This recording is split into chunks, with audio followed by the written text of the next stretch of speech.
அட்டகாசமான சுவையில் சிம்பிளான சிக்கன் குழம்பு ரெசிபி தாங்க நம்ம இன்றைக்கி பார்க்க போகிறோம்.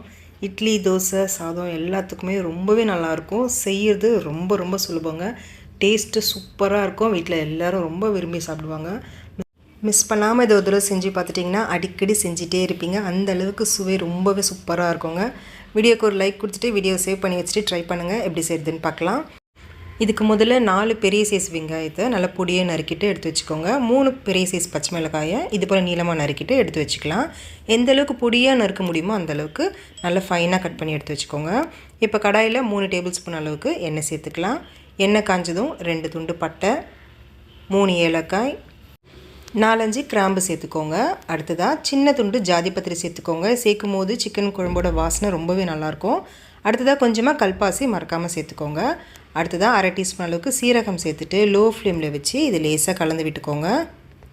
இப்போ நம்ம நறுக்கி வச்சுருக்க வெங்காயம், பச்சை மிளகாய் ரெண்டுத்தையுமே சேர்த்துக்கலாம். இது கூட 2 கொத்து அளவுக்கு கருவேப்பிலையும் சேர்த்துக்கோங்க. இப்போ மீடியம் ஃப்ளேமில் வச்சுட்டு இது நல்லா வதக்கி விட்டுக்கோங்க. வெங்காயம் நல்ல நிறம் மாறி லைட் கோல்டன் ப்ரௌன் கலரில் வரணும். அப்போ தான் டேஸ்ட் ரொம்ப நல்லாயிருக்கும். இது சீக்கிரமாக வதங்கி வர்றதுக்கு உப்பு ஒரு 1/2 ஸ்பூன் அளவுக்கு சேர்த்துட்டு அதுக்கப்புறம் வதக்கி விடுங்க. பாருங்கள், இந்த அளவுக்கு நல்ல நிறம் மாறி வெங்காயம் வதங்கி வரணும். இப்போ அடுத்ததாக 2 டீஸ்பூன் அளவுக்கு இஞ்சி பூண்டு விழுது சேர்த்துக்கோங்க. இஞ்சி பூண்டு விழுது கொஞ்சம் அதிகமாக சேர்த்திங்கன்னா சுவை ரொம்பவே நல்லாயிருக்கும். இப்போ பச்சை வாசனை போகிற வரைக்கும் இதை நல்லா கலந்து விட்டுக்கோங்க. ஒரு 3 நிமிஷத்துக்கு மிதமான தீயில் வதக்கி விட்டுக்கோங்க. இப்போ அடுத்ததாக 1 கிலோ அளவுக்கு சிக்கனை நல்லா வாஷ் பண்ணிவிட்டு அதில் 1/2 டீஸ்பூன் மஞ்சள் தூளியும் சேர்த்து மிக்ஸ் பண்ணி வச்சுருக்கேன். இப்போ சிக்கனை சேர்த்துக்கலாம். சேர்த்துட்டு லோ ஃப்ளேமில் வச்சு இது நல்லா கலந்து விட்டுக்கோங்க. அடுத்து இப்போ இதுக்கு தேவையான மசாலா எல்லாத்தையும் நம்ம சேர்த்துக்கலாம். 1 ஸ்பூன் அளவுக்கு மிளகு இது போல் குறகுறப்பாக அரைச்சிட்டு சேர்த்துக்கோங்க. அடுத்து 1/2 டீஸ்பூன் அளவுக்கு உப்பு சேர்த்துருக்கேன். ஏற்கனவே நம்ம வெங்காயம் வதக்கும் போது 1/2 டீஸ்பூன் சேர்த்துட்டோம். உங்களுக்கு தேவையான அளவுக்கு சேர்த்துக்கோங்க. அடுத்து 2 டீஸ்பூன் வெறும் மிளகாய் தூள், 1/2 டீஸ்பூன் கரம் மசாலா, 2 டீஸ்பூன் மல்லித்தூள் சேர்த்துக்கோங்க. இப்போ லோ டு மீடியம் ஃப்ளேமில் வச்சுட்டு இது நல்லா கலந்து விட்டுக்கோங்க. மசாலா சேர்த்ததும் அடி பிடிக்க ஆரம்பிக்கும். லோ ஃப்ளேமில் வச்சுட்டு கலந்து விட்டுக்கோங்க. இப்போ அடுத்ததாக சிக்கன் நல்லா வெந்து வர்றதுக்கு தண்ணி சேர்த்துக்கலாம்.